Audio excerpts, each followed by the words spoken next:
I remember it was a beautiful day. It was like summer. It's the clearest blue sky you ever want to see. I can't even remember there being such a view. Well, September 11th, I proceeded on my way to school. And, you know, when I got to the class, I realized that there wasn't a lot of people, like, you know, attending to the class. And I was curious, you know? But he just went as normal, you know, as usual. Yeah, and we just kept learning. I remember I was in school in the morning, was up to Borku when I entered the hospital ambulance call. From the car, I took my sons to yeshiva and headed towards the city. On the way towards the city, I reminded myself to say Shema. Early that morning was when my phone started ringing. It was election day in that hole, and I was getting really tired of answering all of these political poll messages. So I put my machine on and I said, forget it, just let the machine pick it up. Okay, well, it's kind of freaky. I had Tuesdays off last semester, so I kind of made it a thing that I go out every morning and explore it, you know? And I had a Bath and Body Works gift certificate, and I was like, oh, where's their Bath and Body Works? My little guidebook said there was one in the World Trade Center, so I was like, oh, maybe I'll go there. You see, what had happened was, I was late for school. And on the boat, see, I was at the bottom of the boat. And at the bottom of the Staten Island ferry boat, you can see Brooklyn to your right, Jersey to your left, and all of the skyline in front of you. I was at Chelsea Piers, which is on 23rd Street, right where there's a direct view of the World Trade Center. And I was training the client because I'm a personal trainer. Well, the boat proceeded to dock, and everybody proceeded to go to work as normal because it didn't seem like there was anything that was going to stop us from working, you know? Because we live in New York, so we used to, like, you know. The morning of September 11th, I went to work. Actually, I had a phone conversation with my brother in the morning, and we were trying to plan or schedule a lunch because he was actually supposed to be building a set down at the World Trade Center on TV. So, you know, we tried to have a little time, and I told him, you know what, I'll call you later for lunch, whatever. Anyway, I'm on my way to work. That morning, before he left, he did his normal routine. He went over to my daughter, kissed her on the cheek and on the lips, and said, I love you. She opened her eyes and she saw how handsomely dressed he was, as he was every morning. And he left for work. But then she heard the garage door open again. He had come back to the foot of the steps. And he called out her name. He said, Gloria? And she said, yes, Steve. And he said, Gloria, I just want you to know that I really love you. She said, I love you too, Steve. He said, no, Gloria. I really love you. It was like any other morning, except we'd been married for 10 years in August, my wife and I. And a few coworkers had heard about the ring that I bought her and wanted to see it. I was going to bring it with me that morning, but I forgot to bring it with me downstairs when I was getting prepared in the morning. I didn't want to wake anyone, so I told myself I'd bring it tomorrow. I got to work at 7:45, drank my coffee, and then Lisa came to my cubicle. We sat down and we reviewed the work that we had for the day. After we were done, she went back to her desk and I started looking over my work. Now that I think about it, I really don't remember if my husband called me that morning. My name is Bob Bernaccio, Senior Property Manager, Port Authority, New York, New Jersey. The World Trade Center, my responsibility is Tower 1. September 11th, we proceeded our way and did what we would do every Tuesday. At our 8:30 meeting with our contractors to go over a couple of things for our man and the cleaner. Yeah, the meeting ended about 8:45. You know, we all sit around saying nice things when next thing you know. I was in the restroom. I can't believe I'm about to tell you this, but every morning I have a routine. See, I get my cup of coffee, I get my newspaper. Yeah, and then I hit the bathroom. So I was in the bathroom when... Boom! Bang! Shit! Oh, shit! Oh my God! Oh my God! Go! I heard a boom sound. Lights flickered. What's going on? All you heard was boom, boom, boom, bang! Oh my God! A building swing! What's happening? You had no idea. I found the building shit. The walls cracked. Oh my God! What was that? We were all in shock. I was in the restroom. What came to mind was what happened in '93. I wasn't there, but it felt bad. You know, it sounded like that. That thought went right out of my mind when I felt the freight elevator shake. I felt it rattle violently. The building swayed. You know, it felt like something I imagined an earthquake would feel like. Well, I heard a boom sound and the lights started flickering. I looked at my watch and it was about 8:45. I jumped up and I said, what was that? It was a loud roar, and then something actually hit the building. banged into it, pushed it from north to south. Now, usually, the building sways a couple of feet, north, south, east, or west, depending on the wind. It's not just a bend. It's a bend and a twist, and then a whip back. I looked out my window and I saw metal pieces and fireballs coming at me. I was so scared I thought my windows were gonna explode. Then I saw Danielle and she was screaming that there was a fire. I took one look at her and I said, we've got to get out of here. We got into the hallways and there was a lot of smoke and dust. We didn't go back to our offices, we just headed for the stairs. Depending on where you were, there's a different, idea of what happened. We thought something happened with the freight elevators, people who had offices close to the windows said that they saw something falling. As part of the building management team, you go down to the lobby, go to the fire command center, find out what's going on. Yep. So we got out your radios, your bats, your hard hats and whatnot, Started going down, the stairway to 21. It was stairway 3. We were going down We the were stairs. working our way Well, down. like So I we was had passed to out win a 10 word, times. got a plan. I thought the We staircase had the was radios never going. gonna end. What had I had happened? no common She said sense. somebody gave me a call and let her know I was okay. What's happening? What's going on? I said it was They had something a son, his major because birthday it was was on the Saturday, news. and I Ease said any that. confusion. My youngest one, Then I was realized Just shut the best radio friend, This nine was months to have. really bad because And I was thinking, we were I 5 cannot minutes die into now. this. And my wife paged me. I remember thinking it must have been some dumb shit flying the scrap dust into low and smashing into the towers, like a bird into a patio window. But yeah, I really didn't think it was anything that serious. I was walking to work from the train station, and I was listening to Howard Stern on the radio. All of a sudden, around like 9 o'clock, they interrupted the bit they were doing when else the World Trade Center had been hit.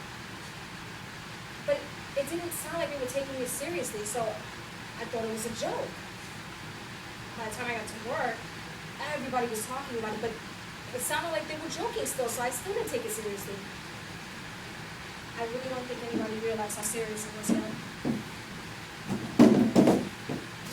Yeah, so, we were at our second period class, and, the guy, transit authority, yeah, that dude, he was like, yo, don't go into work, because the World Trade got bombed. And we like, bomb? What? I got off the express bus because I was coming from Staten Island and I was at the World Trade Center because I take the 1 or 2 train to school. It takes me straight there. Now, I'm on the train, mad crowded and shit, and the train instructor, guy I drive, I don't know what he is, but he told the whole train on the intercom, what the tower was just hit. The plane crashed into it. Now, I'm like, holy shit, what the fuck? After 2 stops, I got out. Now, I seriously didn't give a fuck about going to school, so I stayed there, and then I just remember looking up, and I saw this huge fireball, smoking like a volcano. Yeah, that was crazy. I was bugging out. I was like, what the hell, a fire? I mean, it looked like a fire. There was flames and stuff coming out. So I called my brother right away. He was at home, and he was like, yeah, I'm watching it on the news. And I was like, I don't know what happened. It was some kind of fire. And he was like, no, a plane crash. I was like, a plane crash? Still nothing crossed in my head, So he's like, yeah, I'm running late and I gotta go to work. And I said, all right, fine, we'll just meet up at 1 o'clock, And that was it. I just hung up. I stayed staring for a good 10 minutes, because us Hispanic people, we're nosy. We like to be in the middle of everything, be like, oh, what's going on? So, yeah. So we're all standing around and people looking like, oh, well, what's happening? And I was like, I don't know, it's some kind of fire, Like, it was a freak accident, a plane crash, Oh my God. Oh my God, My son-in-law, Steve Haggis, worked on the 101st floor. He worked for Cancer Fitzgerald. We had heard from him after the first tower had hit Tower 1. He still didn't know it was a plane that had hit. He thought it was some type of bomb, so he called my daughter and told her that they had been bombed and that smoke was filling the room before him. He asked her to call everybody they knew and asked them to pray. And yeah, that was the last time she spoke to me. Well, I took the number 7 train to the city. I usually stand by the door not to bother anyone if there's no seat. So anyway, I'm looking out the window, and I saw this gray, heavy smoke. And when I saw this smoke, I'm thinking to myself, no wonder everyone's complaining now that the air is all filled with all this gray, dusty smoke. It was really bad. So anyway, I continued going, and I saw this big fire. And I know, once I get to work, I'm gonna have to call my sister-in-law and find out she's all right, because clearly there's a fire going on. I saw the a massive hole in the building. It was right below his floor. I remember thinking to myself, well, how is he going to get out? Because in my mind, he was still alive and he was going to try to get out. And I realized that the plane had went through the whole building. I remember seeing the smoke. It was black, so black. And it was going to the top of the building, and I thought, well, how could he get to the roof? You can't even see the roof. So I would say there were a good 400 people that day on the bottom of the boat. I swear to you, nobody knows what made us turn to our lefts. But it was like one of those military type of conventions, you know? Because at the same time, 400 heads turned their heads to the left. We didn't hear a sound, you know, not even a whisper. We didn't see anything out of the corner of our eyes. Nothing. You know, 400 heads turned their heads to the left, and we saw a plane that was flying too damn low and going too damn fast. And as the plane got close to the building, everybody was like, oh shit, oh shit, oh shit, this plane's gonna go into the building, and oh my gosh. And it looked like, as the plane got close to the building, like, it looked like it curved around the building and it missed the building. And then it disappeared. And then you saw this tiny, itty bitty yellow ball. And 400 people at the same time said, oh shit, oh my gosh, oh shit. I noticed everybody's looking up in one direction. So, out of curiosity, I looked. Literally, if you're standing outside, you have to look up like this. So I'm standing there. I look at my time. It's 10 after 9. I'm late. So I started walking down the block. And as I'm walking down the block, people are walking up the block. That's when I noticed. Your faces is what made me turn around. Everybody's just walking real fast, and I turn around and I just see this lady go, and when I looked, that's when the first tower fell. Shortly after the second plane hit, building swayed, walls cracked and stairs crumbled. And I think I was in about the late 30s or 40th floor while this was all going on. I just saw Danielle and she just started crying, and I knew I had to compose myself so I could help her out. I told her that we had to get out of here because our kids are out there waiting for us. So you can imagine how happy I was when we got to the bottom of the steps. Until I realized they were making us go through the lobby, go up the escalator. Man, you know, I really had to question these people's intelligence. I was yelling, why couldn't we go out the first exit we saw? And I wanted to keep running until I saw Queens. We all fell down. At that point, I started panicking. I was like, what the hell is going on? So I got up and I run across the street, and that's when you felt the heat. I lost the hearing in my right ear. It was like a cherry bomb, like a pop, like you were hearing it go off right next to you, you know? So we all fell to the floor, and we don't know what's gonna come down at us. At that point, I don't know, I guess they didn't realize that, you know, it was a second plane. I just thought it was an explosion, you know, from the first impact because of the gas tanks. And I'm just bugging out. I'm watching all these people running around and screaming, and so I get up and I run to my building, and the security guards are like, nope, you can't take the elevators up, we're shutting everything down. There was a big explosion. Everyone got up and came to my side. Everyone just got out their cell phones and started calling and talking, and everyone was really scared, let me tell you. So then I hear the conductor say, should I tell anything to the passengers? I looked at him like, you just did, you idiot.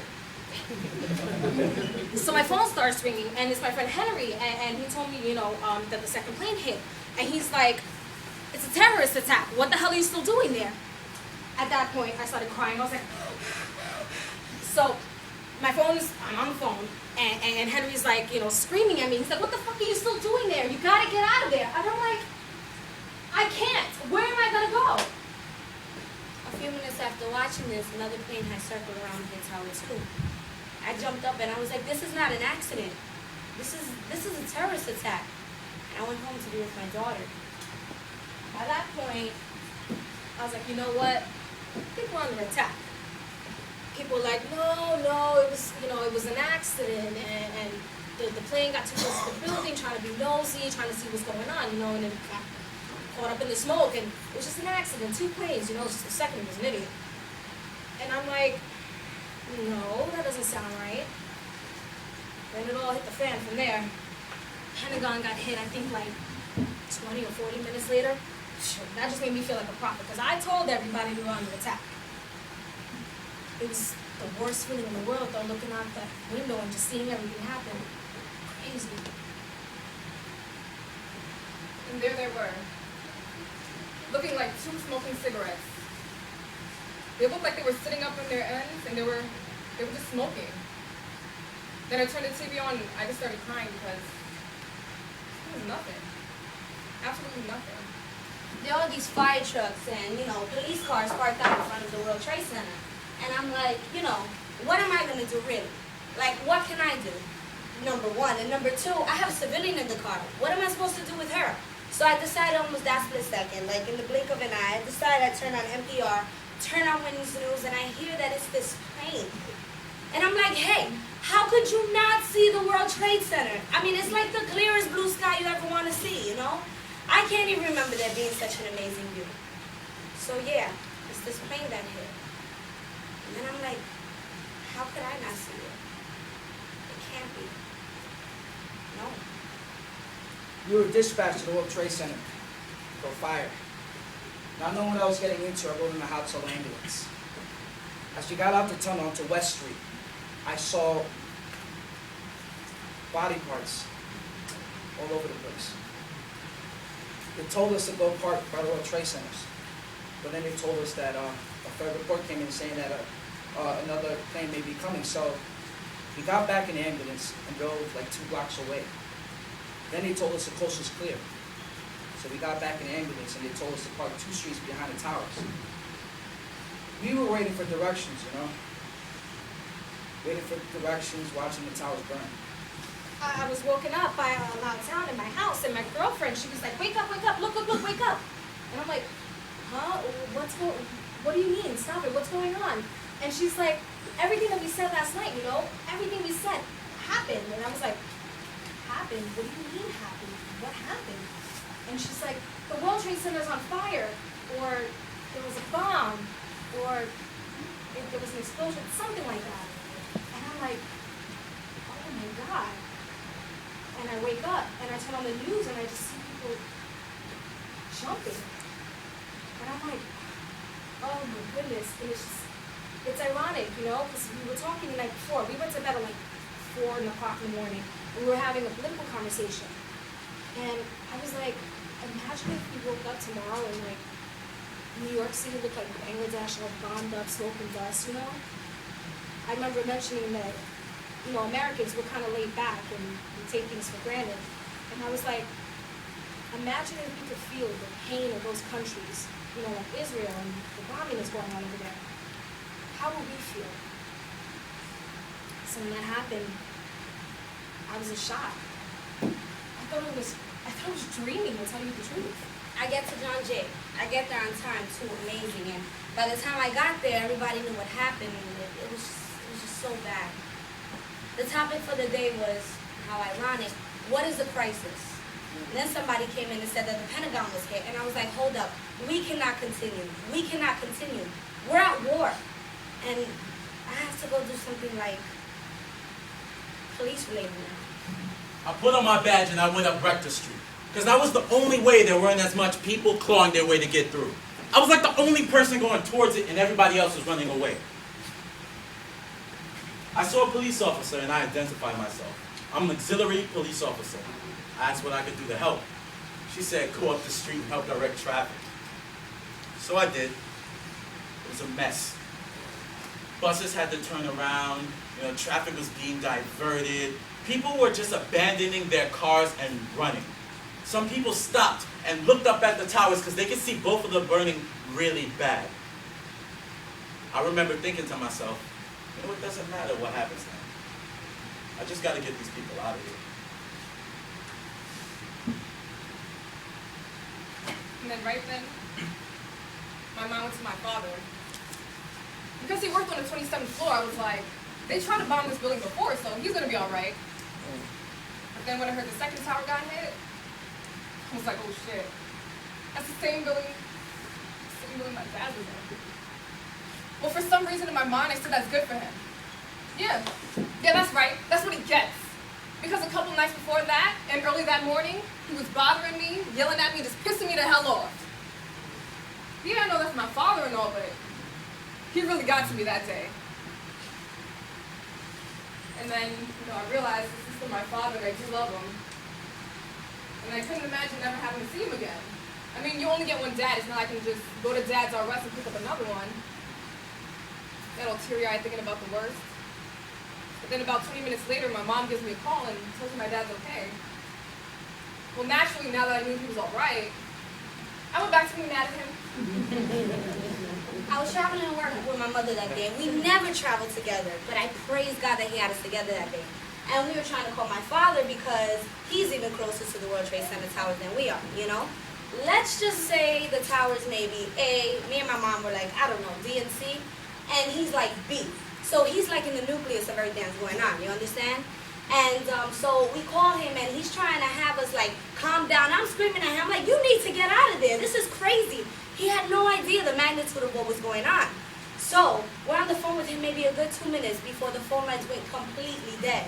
The phone lines were having problems. And then the phones cut off. The phones went completely dead. I can't use my cell phone. Who use their cell phones? Need to contact your mother. My cell phone's not working. Call your mother. Nobody could use their cell phone. Let me go stand in line for a payphone. I finally get some paper. Time my quarter slipped out, got at me. I couldn't get through.